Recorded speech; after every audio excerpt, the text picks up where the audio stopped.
Welcome. Today we're going to review your This I Believe essay. We're going to take a look at the instructions, the rubric, the graphic organizer, and the checklist that have all been provided for you on Google Classroom.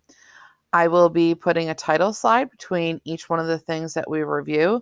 So that way, if you are reviewing this video, you can scroll through the video until you find those title screens to find the piece that you want to look at. First, we're going to look at the instructions and the rubric. They are on the same sheet. When you pull them up, it will look like this. So at the top, you're going to see the due date is included along with the point value for the assignment. This is due 1 week after it is assigned, actually 1 week and 1 day in some cases. So you'll have plenty of time to work on this, and some of that time will be built in for your asynchronous class time. The total point value is 100, so this is a significant number of points. Most of your previous assignments have been between 10 and 20 points, so this is worth about 5 of those 20-point assignments or 10 of those 10-point assignments. So the This I Believe essay, you're going to choose one of the items from your list of 30 things I believe that was due on 9/25. Then you're going to write a 45-paragraph essay in which you're going to explore the statement in more depth. In your essay, you should be able to explain your belief, share a personal story or anecdote. That's what a short personal story is called. That explains how you formed the belief, how the belief affects your life, um, or how you use that to guide your decision making process or your actions. So let's now take a look at the rubric. The rubric's broken down into 2 parts: purpose, focus, and organization, and conventions of standard English. So this is based off of the Ohio Department of Education's rubric for grading writing. And that's used to grade things like your OST scores and things like that. So we're going to be looking specifically at thesis statement, transitional strategies, organization of ideas, style and tone under the purpose and focus and organization. And then conventions of standard English, we're going to be looking at punctuation and capitalization, as well as sentence fluency and word choice and spelling. So let's take a moment to explain a little bit more about each one of these. So your thesis statement, in this case, is going to be a little bit more easy to identify. It should always be the last sentence of your introductory paragraph. And in this case, it should be that I believe statement. So your last sentence should be I believe, and then whatever your belief is. We're going to also be looking to make sure that when you're in your essay, you're actually sharing ideas that support that I believe statement. So if you say, I believe in climate change, but then you spend your entire rest of your essay talking about how you went to an extreme frisbee competition, then that's not really maintaining that idea throughout the essay. So we're looking that you state your belief and then you use the rest of the time in your essay to be explaining that belief in more detail. Your transitional strategies mean that we're looking at the phrases that you use to move from one paragraph to the next, but also to transition from one idea to the next in your paragraphs. So those include phrases like this, however, words that normally would have a little comma after them. You're not repeating the same phrase over and over. You're using a variety of different words. You're using something that gives us a clear idea of the organization. My skin is so dry, probably. Okay, so let's now take a look at the organization of ideas. This means that you're moving from one idea and you're doing this in a logical progression of the ideas. So it's okay to kind of have some foreshadowing at the very beginning, or kind of like tell us the end of the story at the very beginning. But then you have to go back to the beginning and kind of go from there. Especially in a short essay, you're not going to have enough time to be kind of doing the time jump thing. So start at the beginning, move to the end.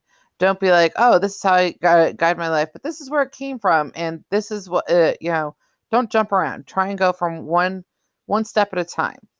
When we talk about style and tone, what we're talking about is that you're treating this as if it is an academic grade.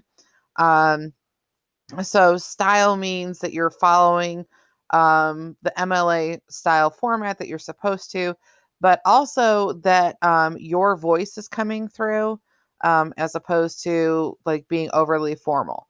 So we have had a chance to get to know you guys a little bit. So some of you have very distinct voices in your writing, whereas other people like I feel like you have a distinct voice when I talk to you or in the way you say things and what you want to talk about. But then when you get to your writing, it's almost like you code switch this to be like, this is what I think you want to hear. So this is a personal narrative. So remember that in a personal narrative, what we're really looking at here is that your voice comes through in that style. So don't necessarily tell us what we want to, what you think we want to hear, but share the ideas that you want to share. If you're going to use dialogue and you're going to use uh, the things that people say to you and whatnot, use the way they phrase it. Let those characters, their personalities shine through. That's what we're looking for here, is your personality is coming through in that. When we talk about tone, we're also talking about like if you start off with a very formal tone, that you're going to end with a formal tone. If you start off serious, you're going to end serious. If you start off kind of tongue in cheek, that you maintain that humor through the essay, that kind of thing. Um, then finally, let's take a look at your conventions of the English language. In this case, we're looking at punctuation and capitalization. That sounds very simplistic, but in order to earn a 4, we're looking for proper use of not just your capitalization, like proper nouns are capitalized, that periods are in the appropriate place, but also that you're using commas consistently the right way. So it's possible for you to get a 2 on this um, by having commas in there that are just kind of like thrown in, like you might toss chocolate chip cookies into the batter. More is not always better. They have a specific purpose, and that is to separate ideas, to clarify ideas, that kind of thing. Um, the way you would get a 2 on this is probably that you're not capitalizing names, you're not capitalizing um, the names of places and things like that. Um, the way you get a 1 is that pretty much there's no capitalization throughout the entire thing. So a 2 is like it's there, but it's inconsistent. A 1 means there's none. Sentence fluency and spelling and word choice. So when we talk about spelling and word choice, mostly what we're talking about at this point, because you have spell check and things like that, is that you're choosing the correct form of your or their or let's see, no versus no. Like no as in the command is no versus I know something, I have knowledge is KNO, because knowledge, it begins with KNO. Um, those kind of things. Sentence fluency refers to the fact that you're using complex sentences, shorter sentences when needed, and that kind of thing. All right, now we're going to take a look at the graphic organizer for your project here. And this is a graphic organizer that if you have capabilities to print, you can do that, or you can edit this digitally. I will be making it so that each person who is assigned the assignment gets a copy of it. Okay, so your graphic organizer is going to look like this when you open it up. And it may be a little small for you to see because this is in Google Slides. So if you want to zoom in, the easiest thing to do and the most practical thing to do is to actually go over here to the little zoom tool. It looks like a magnifying glass with a little plus sign in it. Click on that to activate it, and then click where you want to zoom in on the slide. So I'm going to click one time because that makes it nice and big for you guys to see. And then I'm going to go back over and turn it off by clicking on it again. All right. So looking at your graphic organizer, I have this set up so you can't accidentally remove the background, but you just need to type into the type boxes in order to add your editing. So this is not something that you need to turn in for points. So don't feel like you have to do this, but it is there for you to help guide what you're going to do and outline your ideas. So you're going to see here that we have um, a introduction, a middle, and if I scroll down, you'll also see that there's a conclusion there. What I'm going to point out to you is one of the things on your rubric says that you're supposed to have a quote, satisfying introduction and conclusion. What they mean by satisfying introduction and conclusion in the standards is that they kind of go together.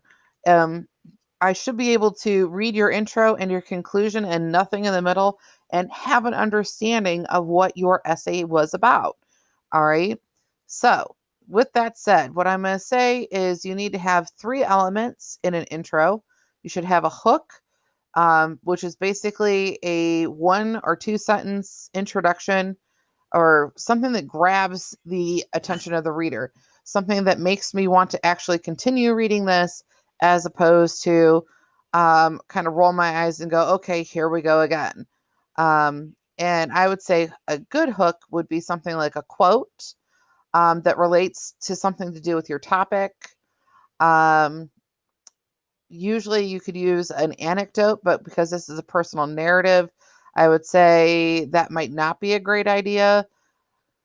Um, let's see, some other good hooks could include a fact about something, like a random fact about something that's related to your topic that kind of like grabs your attention.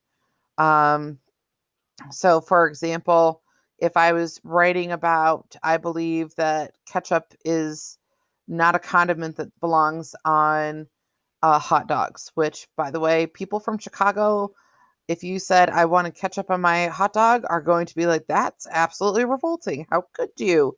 Um, so somebody might choose to write about that. Um, so their hook could be maybe a fact about what is the number one chosen condiment for hot dogs, kind of thing. Um, or the number of hot dog vendors at in the city of Cleveland. There's a lot of different things you could look up for a fact that could be kind of interesting and be like, I wonder where you're going to go with that. Um, let's see. Some other good hooks include things like I said, a personal story. But because this is a personal narrative, you're going to be sharing a personal story as the body. So you probably want to avoid that. Some other things to avoid would be starting off with things like questions like, have you ever been to an amusement park? Um, or things like, in this essay, I will tell you about the time I went to an amusement park. Okay, those things, no offense to anybody, but they sound like, we're listening to a fourth grader read their essay to us at Thanksgiving. It's not something that as high school students is the mark of advanced writing. So we're looking at something that's showing some maturity here, some thought has been put into it, and things like that. But what I am going to say is sometimes we struggle with that. Sometimes it is hard for us to figure out what to put in because we are trying to be more advanced. So we can use that. I'm going to talk about this statement in a outline, but when we go to actually start writing that, we should put that into the writing, and then in the editing process, go on and delete that statement. So you might say, today I'm going to tell you about why hot dogs are the most important food ever. Um, so when you go back to take it out, but you change your statement to hot dogs are the most important food ever, period. which sounds a little bit more sophisticated than the initial statement. Your background, what we mean by this is that you're giving any kind of background information that somebody might need to know. Think of it this way: if you are writing about your family's obsession with the fact that hot dogs do not need to have ketchup on them, um, which, by the way, I actually enjoy mine with ketchup on them, so I'm not in that range, but I do have family members who think that that's appalling. I would need to maybe explain to somebody what a hot dog is. Just assume that it's possible that there are some people in this world who've never had a hot dog, and they might not know what that is. Typically, we have foreign exchange students in our classes. This year, unfortunately, due to the pandemic, I don't believe we have any foreign exchange students in our district, mostly because travel between countries right now is not really an option due to the spread of the pandemic. So there are students that we have typically who come from other countries who have never experienced things like hot dogs, or American pizza and things like if we had an exchange student from Italy, they are going to be like, this is not what we call pizza at home. Like that is not a thing. Um, and whatnot. One of my favorite stories from a student who was a foreign exchange student was actually from one from Italy, who shared that in Italy they have what they call the American pizza, which is a frozen pizza that comes with pickles and onions on top, and American cheese, and slices of hot dogs, and French fries. And I was like, that sounds disgusting. And she was like, oh no, it's awesome. And I was like, no. All right. So she might even share like how she believes in that travel opens up your mind. So she could share that story with you. So then let's look at the conclusion. You're going to see the conclusion looks a lot like that introduction, only in reverse. So instead of ending with the I believe statement, which should be your final sentence of your first paragraph, is your I believe statement, which is going to serve as your thesis. You're going to start with the I believe. So if you say I believe ketchup does not belong on hot dogs as your first final statement in your intro paragraph, you're going to say for your conclusion, I believe ketchup does not belong on hot dogs. Then you're going to summarize your ideas. Okay.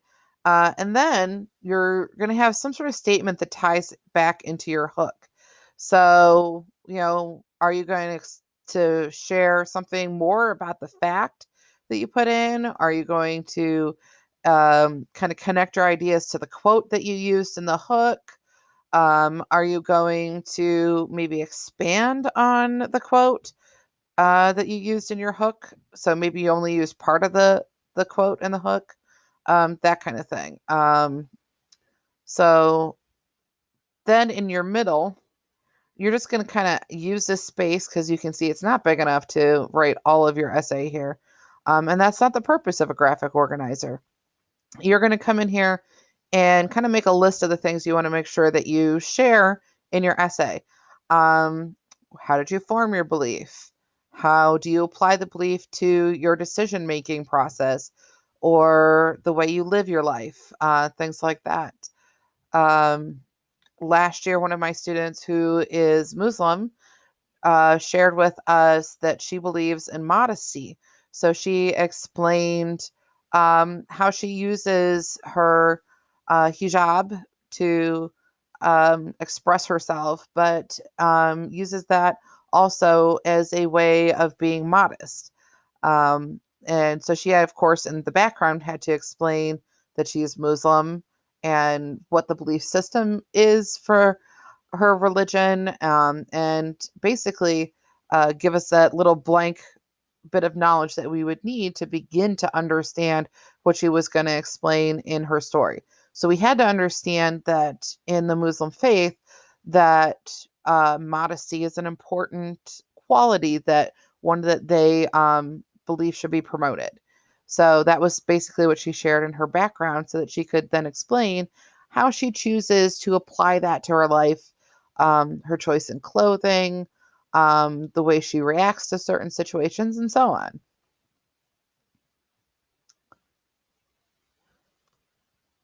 All right, we're going to wrap this up by going over the checklist for the essay. The checklist, again, I will make everybody their own copy of it, so you won't need to worry about that. But it is, again, something that you can choose to print out or that you could mark up using online tools. All right, so this is a copy of the personal narrative essay checklist. I've broken this up into 5 different little categories here: overall structure, introduction paragraph, body paragraph, conclusion, and then proofreading and editing. So let's just quickly go over what is included here and how that would affect your grade on the rubric.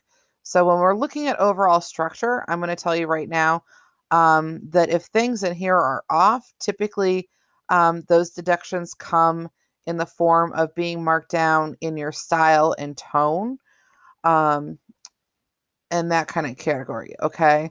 So we're looking that you're including a heading, which should be your name, the class name, teacher's name, and then the date, that you're using a 12-point Arial or Times New Roman font. It should not be everything in bold, put it that way. In fact, nothing on your page should be in bold. Not even the title of your essay should be in bold. Your title should be centered and it should be in all caps, but the body paragraph should be aligned to the left, which is this little button up here. Your paper should be double spaced. If you're not sure how to do that, please make sure that you stop by our office hours and ask, or you can Google how to double space a Google document. And you'll find lots of information about that, including possibly even a video by me.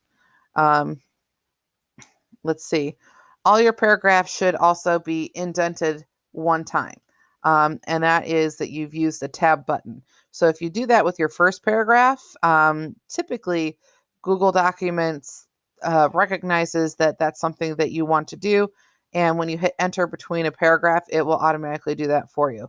Also, I should note that you don't need to put any extra spaces between paragraphs. When you're double spacing the paper, because that's unnecessary. And it actually throws off the form. Okay, so we're looking at you have an introduction. The introduction includes a hook, some background information to help us understand your position or what you're going to be talking about, and or like who you are. So it could be as simple as I am a 12th grade student at Cleveland Heights High School, and I believe blah blah blah. Okay. Um, in your I believe statement is included as a final sentence of the first paragraph. Body paragraphs, you're going to be using first person point of view, which is probably something that you don't typically get to use when you're writing academic essays, because for the most part, my colleagues have been having you write things that are informative or persuasive essays or analysis essays, that kind of thing. So you don't usually get to use first person point of view and voice, but this time you do. So we're going to be looking to see that you have explained how you developed your belief, um, how the belief affects your actions or your choices, and why the belief is important to you, not necessarily in that particular order, but that those things are done. Your conclusion paragraph, again, should restate the I believe statement, summarize your main points, and have something that refers back to your hook. The proofreading and editing lists off 10 different common errors. These are things that you should be looking for. If you're not sure how to kind of check for word confusion, those are going to be times that you have like a little red squiggly underline or green squiggly underline under things. Those are good ways of finding them. Sentence fragments means you don't have a subject and a verb inside of a sentence, so it's a incomplete sentence, um, and so on. So if you're not sure about any of these rules, you can always Google them. And what I would say is if you're not going to print this out, what you can do in order to complete the checklist is use the highlighter tool up here. And I like to kind of highlight things in like a dark gray so that I know that I'm done with something. So if I've done this, I could be like, okay, I'm going to highlight that in dark gray. That way I can still kind of see it a little bit, but I know that that's done. So I don't have to worry about that one. Maybe I know that I did this, but I'm going to have to go back and fix this other thing. So I'm just going to go through and kind of X out the ones that I don't need so that as I'm doing it, I can clearly see what it is I do need to work on. All right. So with that being said, if you have any questions about your This I Believe essay, the instructions, expectations, the materials that are provided for you for support or anything like that, please feel free to ask during class time, during our office hours, which is anytime that you have asynchronous learning. Um, Ms. Narduzzi and I are available first through third period and fifth through eighth period every day in our Google Meets. If we are having a live class, feel free to drop in. However, please only use the chat to ask your questions, as remember, there will be another class going on at that time. If we're in there alone, then that means it's definitely office hours. That would be your asynchronous times. So you can drop in at any time, ask your questions, um, and get the help that you need. You can also schedule times if you need to through the class website. And hopefully this video helped you guys out a little bit. So have a great day and make great choices.